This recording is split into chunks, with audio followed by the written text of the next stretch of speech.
If you're a black woman and you ever stop trying to do so much for everyone else and it immediately felt off, you're not imagining it. Because it doesn't just feel uncomfortable, it feels like something is wrong. When you stop responding the way you normally do, people notice. The way you're showing up now isn't being received the same. That's the part that pulls you back in. If you're a black woman and you ever stop trying to do so much for everyone else and it immediately felt off, you're not imagining it. And that moment right there is where most women stop doing the work because it doesn't just feel uncomfortable. It feels like something is wrong. It feels like you dropped something important, like the cost is more than what you gain, like you need to go ahead and fix it before it gets worse. In the last video, I broke down why your life can feel stuck even though you're doing everything right. I talked about why you can be putting forth real effort and still feel like your life isn't moving forward. And what we're going to discuss in this video is what actually begins to make the shift. But back to that feeling where most of us stop short. What many women feel in that moment isn't a mistake. It's what happens when you step outside of the role that everything around you has depended on.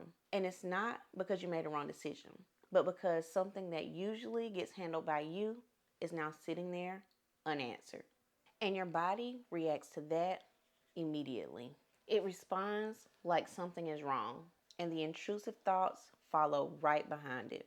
I've done something wrong. Am I being selfish? Am I overreacting? Is this really necessary? And you're thinking these things not because they're true, but because you interrupted a pattern that your system is used to maintaining. And this is the part that catches most people off guard. When you stop responding the way you normally do, people notice. Not always directly, but you feel it.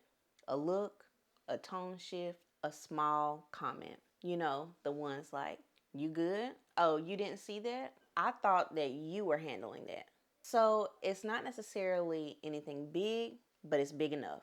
Big enough to make you feel like something just changed and you may be at risk. Like you can feel the shift in the environment, the disapproval, the discomfort, the subtle tension. Like the way you're showing up now isn't being received the same. And for a lot of you, that's the part that pulls you back in.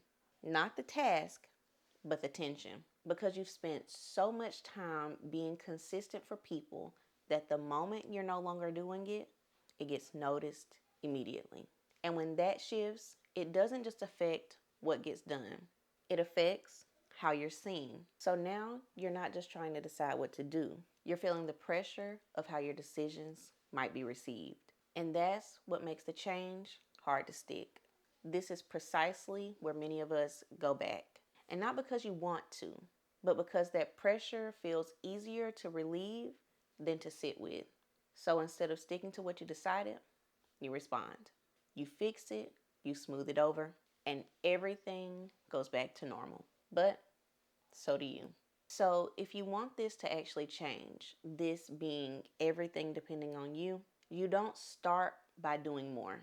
You start by changing what happens in the moment where you feel the pressure to respond. When that pressure hits, instead of immediately stepping in, slow everything down just enough to calculate your response. Before you respond, ask yourself, does this actually move my life forward, or am I about to step back into something that keeps everything the same? And I want you to answer that honestly, because not everything needs your energy to keep functioning. Not every problem is yours to carry. And not everything deserves your immediate response. And the moment you start deciding that instead of reacting, everything begins to shift. And no, not all at once, but enough. Enough to create space, enough to think more clearly, enough to stop constantly feeling behind. Because now your time isn't automatically being taken from you. You're choosing with intention where it goes. And that's where your power to change actually is. And if this is starting to click for you, this is exactly why I created the orientation map. Because most of this is hard to see when you're living within the cycle. It actually just feels like your life. But once you can actually see where your time and energy are going, you stop operating blindly. And that's the first step to changing things.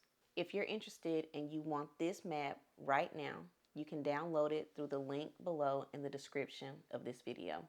And if you feel like you've gained any level of insight from what I've shared, I want you to stay close to this series because I'm going to walk you more deeply through these patterns and what shaped them over the next few videos. So, if you're a Black woman who is tired of living like this, tired of constantly feeling like you're behind in your own life, and you're ready to actually start moving forward, I invite you to subscribe to the channel. Because everything I teach here is about helping you understand what's been shaping your time, energy, and decisions, and how to change it in a way that actually works in real life. And in the next video, I'm going to break down exactly why people react the way they do when you change and how to handle it without undoing your progress. Because that's the part that most people aren't prepared for. This isn't about doing more. It's about deciding what actually deserves your attention. So remember, Black women first.